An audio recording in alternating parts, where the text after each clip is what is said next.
Olá! Hoje a gente vai mergulhar num termo que tem aparecido bastante por aí e que ajuda a gente a entender um fenômeno cultural e de mídia bem complexo, o tal do narcoativismo. A ideia aqui é a gente mapear juntos esse conceito e ver como ele aparece no nosso dia a dia. E a pergunta que fica no ar é: onde é que a gente traça a linha? O que a gente vê por aí é cultura? É expressão de uma realidade? Ou já virou uma glorificação do crime? Será que estamos vendo a normalização de coisas que não deveriam ser normais? É bem essa tensão que a gente vai investigar aqui. Bom, para organizar o nosso papo, a gente vai seguir um roteiro simples. Primeiro, o que é esse fenômeno?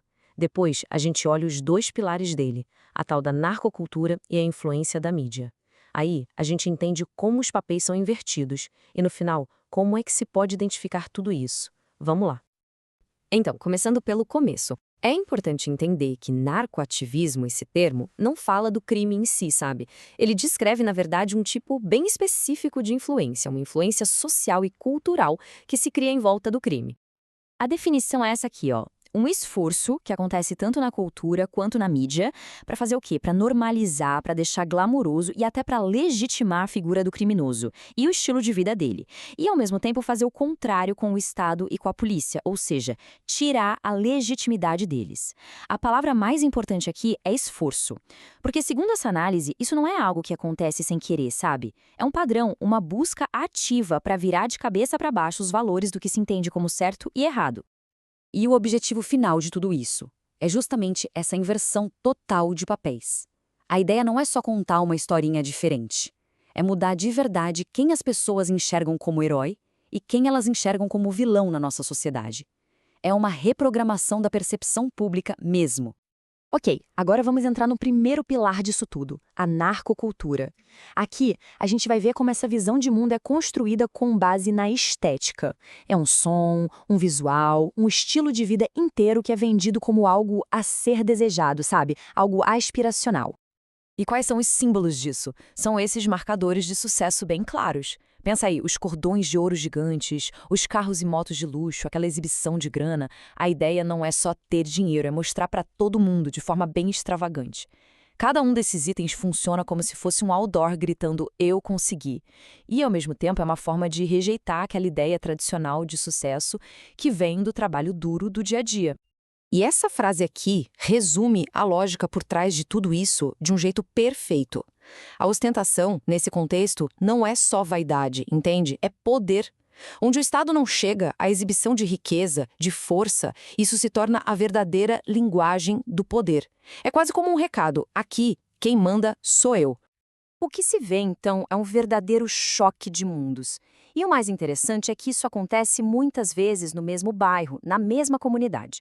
De um lado, os valores da narcocultura, o poder que vem da intimidação, o sucesso que vem do dinheiro fácil, a objetificação. E do outro lado, ali, convivendo com isso, os valores tradicionais da maioria das pessoas, a dignidade do trabalho, o respeito na comunidade, a família, a honestidade. A análise aponta que a narcocultura não só convive, ela tenta ativamente passar por cima e apagar esses valores mais tradicionais. Beleza, entendida a parte da cultura? Bora para o segundo pilar, a influência da mídia. É aqui que a gente vai ver como o discurso público, o que a gente ouve e vê por aí, acaba reforçando tudo aquilo que vimos na narcocultura. É como se a estética virasse uma ideologia, algo mais sólido. E é aqui que aquela inversão de papéis fica escancarada. Muitas vezes, na narrativa da mídia, o criminoso não aparece como alguém que fez uma escolha, né? Ele é pintado como uma vítima da sociedade, um produto do meio. Já o policial, a força da lei, a ação deles é quase sempre mostrada como brutal, desproporcional. O resultado disso? Acaba se humanizando um lado e desumanizando o outro. E olha, isso não é só papo teórico, não.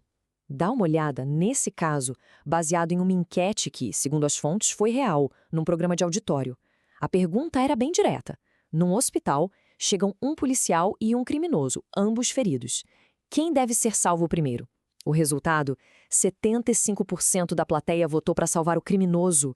Isso mostra, na prática, o impacto que esse tipo de narrativa pode ter na cabeça das pessoas. E essa narrativa não fica só na mídia. Ela é muitas vezes amplificada por figuras públicas, de artistas a políticos.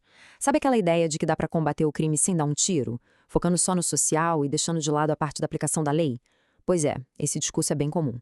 E na prática, o que ele faz acaba reforçando essa visão do criminoso como vítima e da polícia como grande problema a ser resolvido. Ok, a gente viu os dois pilares, a cultura e a mídia. Agora, bora juntar as peças do quebra-cabeça. Vamos entender direitinho qual é o mecanismo, como é que essas duas forças trabalham juntas para fazer essa mágica de inverter os papéis de vítima e agressor. É quase como seguir um roteiro, um passo a passo. Primeiro, acontece um crime violento.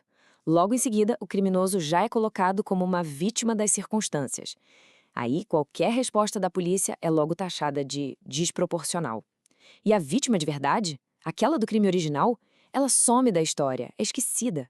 No fim, a discussão vira uma crítica à ação do Estado e isso, de certa forma, acaba justificando o crime que começou tudo.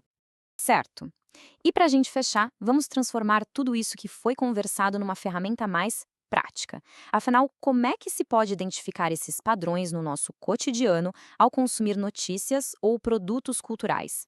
Aqui tem uma listinha de sinais de alerta, quase um checklist. Quando se vê a glorificação do estilo de vida do crime como algo legal, a ser desejado, ou aquele retrato constante do criminoso como vítima da sociedade, a justificativa de que o crime é o único caminho, ou o argumento de que a pessoa não teve escolha, a crítica automática a qualquer ação policial, enquadrar criminosos como heróis, tudo isso são sinais. E tem um ponto cego bem interessante, o silêncio quase completo sobre como as mulheres são objetificadas dentro dessa cultura. Fica a dica para prestar atenção. E para terminar, fica uma pergunta, uma reflexão. É claro que é super importante mostrar todas as realidades sociais, por mais duras que sejam. Mas qual é a fronteira, a linha fininha que separa o retrato de uma realidade da apologia, do endosso? Em que momento a tentativa de explicar um contexto acaba virando uma justificativa para a violência? Essa é a questão fundamental que essa análise toda nos deixa para pensar.